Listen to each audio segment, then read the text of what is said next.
pasados y las que tienen menos deuda o no tienen deuda, ¿no? Que son las que están tardando más en llegar al déficit, pero aún aquellas que no tienen deuda, ya este año van a tener déficit fiscal. ¿Cuándo empieza a surgir este nuevo deterioro de las cuentas públicas provinciales?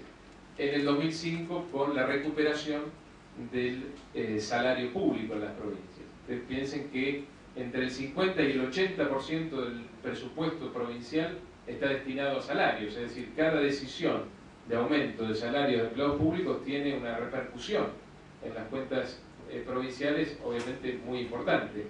Pensemos que no ocurre lo mismo para la nación, solamente el 10% del gasto público del gobierno nacional se destina a salarios. También tengamos en cuenta que el grueso de los bienes públicos, más mano de obra intensiva, servicios públicos esenciales, como la salud, la educación, la seguridad, la justicia, está en manos de los gobiernos subnacionales. Y sin embargo, a pesar de esto, en una clara muestra del deterioro del federalismo en la Argentina, las paritarias se deciden en el gobierno nacional en forma inconsulta para las provincias. Es decir, las provincias no decidieron, no tuvieron ni voz ni voto en este famoso 15% del que se hablaba de paritario, de acuerdo salarial docente, que obviamente después se traslada al resto de las reparticiones públicas, porque no, en las provincias, una vez que baja ese 15%, eso ya significa un nuevo piso, a partir del cual todos obviamente quieren más, sobre todo en un país con inflación y con deterioro del salario real. A esto agreguémosle ahora, a partir de más o menos octubre del 2008, con la crisis económica en la Argentina, la crisis local económica en la Argentina, una recaudación que ya no crece como antes, lo cual agrava el problema y obviamente para el 2009 las expectativas no son nada optimistas. ¿Cuál es la raíz de este problema?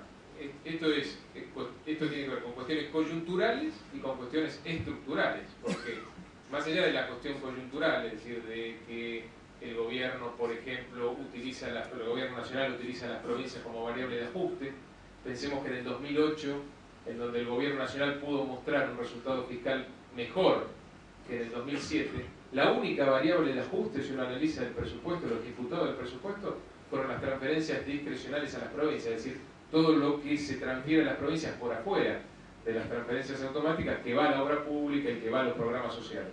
Ese rubro del presupuesto es el único que cayó en términos reales en el 2008 respecto al 2007. Eso no se corrige con una nueva ley de coparticipación. Eso, la deslealtad institucional del federalismo de la que hablaba Porto, no se corrige con una nueva ley de coparticipación. Es mucho más profundo el problema que tener una nueva ley de coparticipación. Y después están las cuestiones estructurales.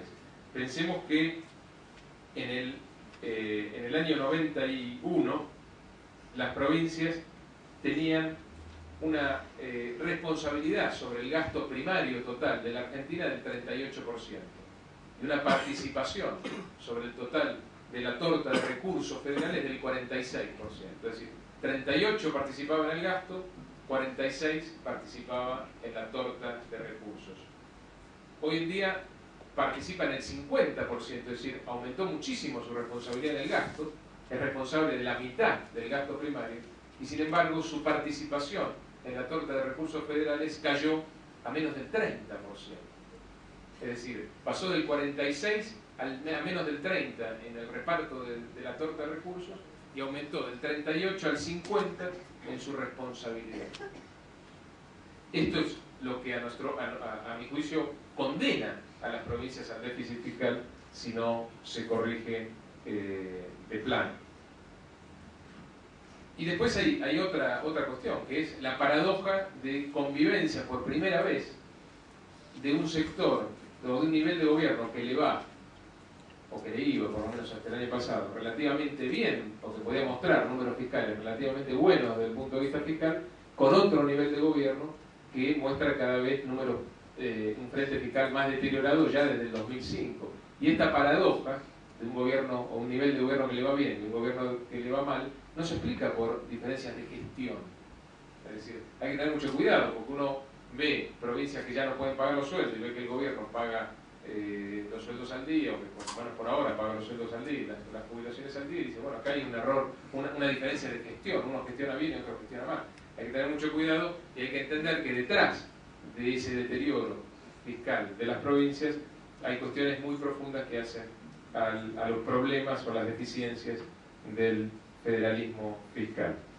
Pensemos algunas cuestiones que hacen a lo que yo planteaba primero, ¿no? Que es este tema de la excusa de la nueva ley de responsabilidad de coparticipación federal para hacer cualquier cosa con el federalismo en la Argentina.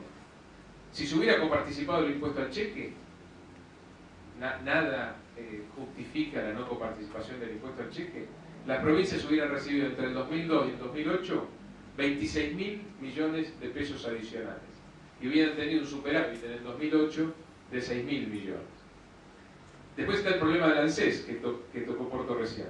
Entre el 2000 y el 2008 las provincias se dieron 105.000 millones de pesos a un sistema de seguridad social que mostraba el año pasado un superávit de casi 10.000 millones de pesos, cuando las provincias ya el año pasado tenían 3.000 millones de pesos de déficit. Y obviamente está el tema de las retenciones. Sin retenciones, las provincias hubieran recibido el año pasado 6.000 millones de pesos más del impuesto a las ganancias. Tengamos en cuenta que cuando uno le cobra retenciones a determinado sector, ese sector declara menos ingresos, menos ganancias. Entonces, paga un impuesto que no es coparticipable a costa de disminuir un impuesto que sí es coparticipable. Y por supuesto, si se hubieran coparticipado las retenciones, las provincias hubieran recibido 20.000 millones de pesos más el año último. Yo no estoy defendiendo la coparticipación de las retenciones, yo creo que acá hay que ser muy cuidadosos, porque coparticipar en las retenciones es cristalizar en el tiempo un impuesto que claramente es de emergencia y que tiene que ser eliminado o reemplazado. Entonces, para ir cerrando, el problema es mucho más complejo, mucho más dramático que la reforma de la ley 23.548 de la coparticipación.